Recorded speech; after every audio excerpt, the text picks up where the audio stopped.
Halo guys, para mahasiswa semuanya. Kembali Rinaldi Munir di sini melanjutkan kuliah kriptografi. Pada video kali ini kita akan membahas topik baru yaitu tentang kriptografi modern. Kriptografi modern merupakan kriptografi sejak digunakannya komputer digital.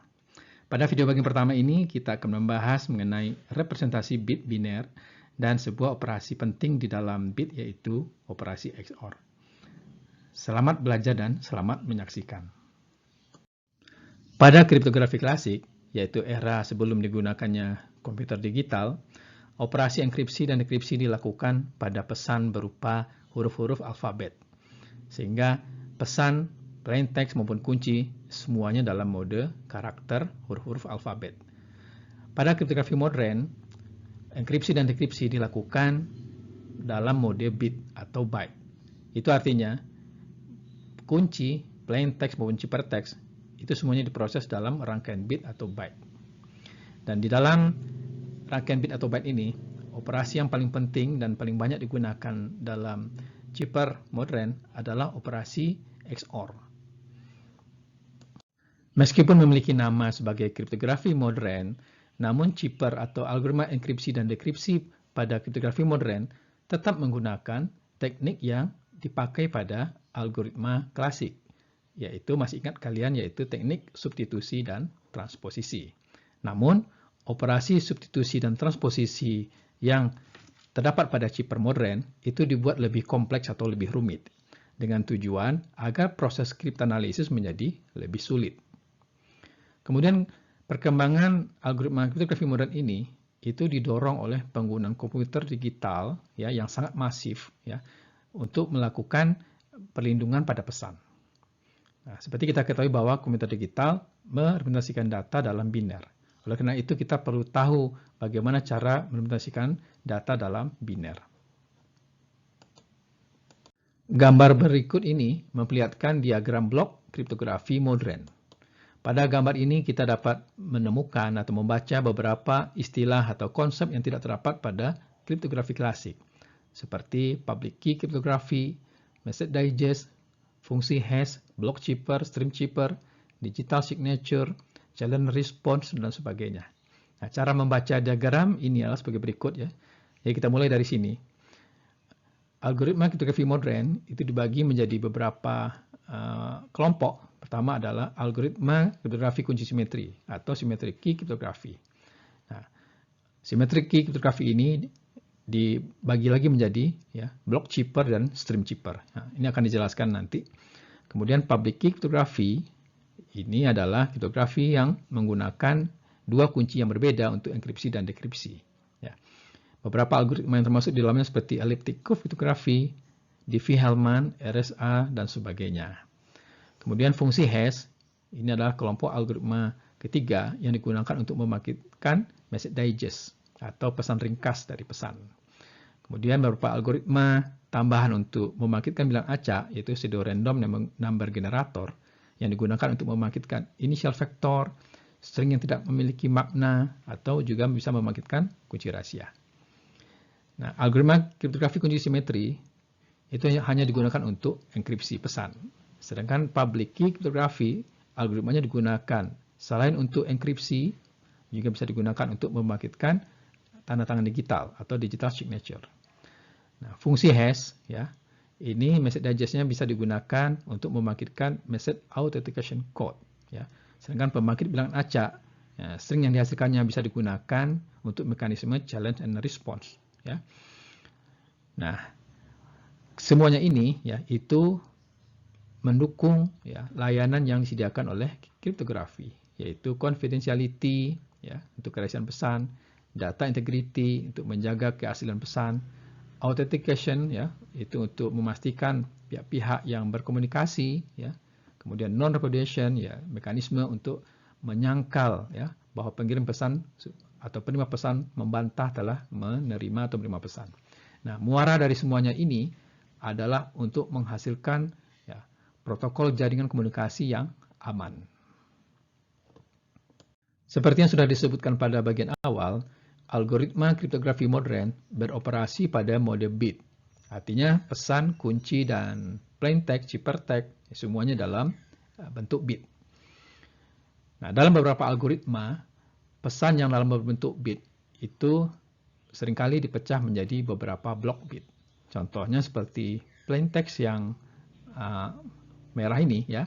Itu bila dibagi menjadi blok 4 bit, ya, 1, 2, 3, 4. Nah, ini blok pertama, kemudian blok berikutnya adalah 1101, ya, 1101, kemudian blok berikutnya adalah 0110.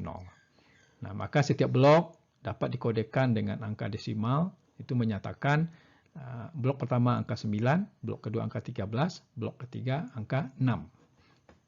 Bila dibagi menjadi blok-blok yang berukuran 3 bit, maka yang dihasilkan adalah seperti ini, 100, 111, 010, 110. Karena setiap blok ini menyatakan angka 0 sampai 7, maka setiap blok ini dapat dinyatakan sebagai 4, 7, 2, 6. Pembagian pesan menjadi blok-blok bit, ada kalanya untuk blok yang terakhir, jumlah bitnya tidak mencukupi. Oleh karena itu, pada blok yang terakhir, jika bitnya kurang dari ukuran blok, maka ditambahkan bit-bit pengganjal yang disebut dengan padding bit.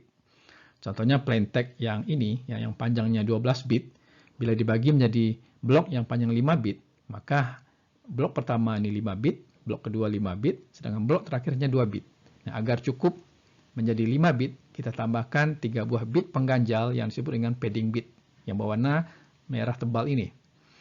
Nah, tetapi konsekuensinya, padding bit akan mengakibatkan ukuran ciphertext sedikit lebih besar dari ukuran plain text-nya, karena adanya penambahan padding bit ini.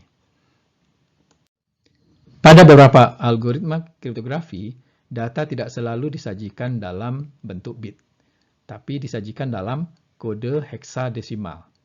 Contohnya adalah algoritma AES atau Advanced Encryption Standard. Nah, kode heksadesimal adalah kode yang terdiri dari 15 karakter. 0 sampai 9, kemudian untuk 10 dinyatakan dengan A, 11B, 12C, 13D, 14E, dan 15F. Setiap karakter heksadesimal itu panjangnya kalau dalam bit adalah 4 bit. Jadi ini adalah 4 bit untuk 0, 4 bit untuk 1, 4 bit untuk 2, dan seterusnya. Sedangkan 4 bit untuk F adalah 1111. Jadi kalau plain text-nya seperti ini misalnya, ya, kalau dinyatakan dalam kode heksadesimal, maka dibagi terlebih dahulu menjadi blok-blok sepanjang 4 bit, ya. Jadi 1001, 1101, 0110, kemudian setiap blok dinyatakan dalam kode heksadesimal. Blok pertama ini adalah sama dengan 9, blok kedua adalah sama dengan D, dan blok terakhir sama dengan 6. Jadi menjadi 9D6. Operasi bit yang paling banyak digunakan di dalam algoritma kriptografi modern adalah operasi XOR. Notasinya adalah dalam bentuk lingkaran dengan tanda tambah di dalamnya. Nah, operasi XOR adalah sebagai berikut. Bit 0 di-XOR-kan dengan 0 sama dengan 0, bit 0 di-XOR-kan dengan 1 menjadi 1, 1 XOR 0 sama dengan 1, dan 1 XOR 1 sama dengan 0. Ya, jadi cara mengingatnya adalah jika 2 bit yang berbeda di-XOR-kan, itu hasilnya sama dengan 1. Tapi jika 2 bit yang sama di-XOR-kan, hasilnya sama dengan 0.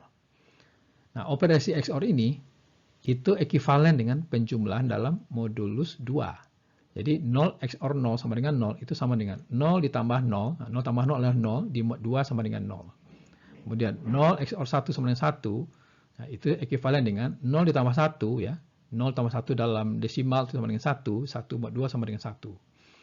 1 XOR 0 sama dengan 1, itu ekuivalen dengan 1 ditambah 0 sama dengan 1, 1 mod 2 sama dengan 1.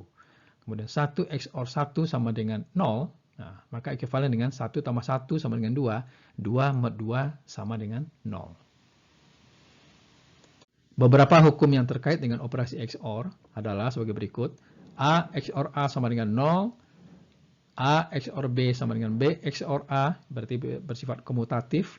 Kemudian A XOR B XOR C sama dengan A XOR B, lalu di-XOR-kan dengan C. Ini adalah sifat asosiatif. Jika dua rangkaian bit dioperasikan dengan XOR, maka operasinya dilakukan dengan meng-XOR-kan setiap bit yang berkoresponden dari kedua rangkaian bit tersebut. Operasi ini disebut dengan operasi bitwise XOR. atau diterjemahkan menjadi XOR bitwise. Contohnya dua rangkaian bit 10011 kemudian 1101, maka kalau di XOR-kan dengan bitwise XOR adalah sebagai berikut. Jadi setiap bit yang berkoresponden pada setiap rangkaian itu di XOR-kan masing-masing. 1 XOR 1 ya sama dengan 0. 1 XOR 0 sama dengan 1. 0 XOR 0 sama dengan 0. 0 XOR 1 sama dengan 1. 1 XOR 1 sama dengan 0. Sehingga hasilnya adalah 01010. Seperti ini. Kita dapat membuat sebuah chipper sederhana dengan menggunakan operasi XOR ini, ya, yang disebut juga dengan simple XOR chipper. Prinsip algoritmanya sama seperti pada Vigenère chipper. Hanya bedanya simple XOR itu beroperasi dalam mode bit. Jadi setiap bit plaintext itu di XOR-kan dengan setiap bit kunci. Nah, proses enkripsinya itu sangat sederhana, yaitu plaintext di XOR-kan dengan bit-bit kunci. Hasilnya bit-bit ciphertext. Sedangkan untuk dekripsi, bit-bit ciphertext di XOR-kan dengan kunci, hasilnya adalah bit plaintext. Jadi sebagai contoh misalnya, kita punya plaintext ini ya, 0110011, ini yang menyatakan huruf E. Kemudian kuncinya adalah 00110101, yaitu sepanjang plaintext ini. Nah, ini menyatakan karakter 5, maka ciphertextnya adalah dengan melakukan operasi bitwise XOR. Ya, jadi 1 XOR 1, 0, 0 XOR 0 adalah 0, 1 XOR 1, 0, dan seterusnya. Sehingga kita mendapatkan ciphertextnya adalah rangkaian bit ini yang setara dengan karakter P.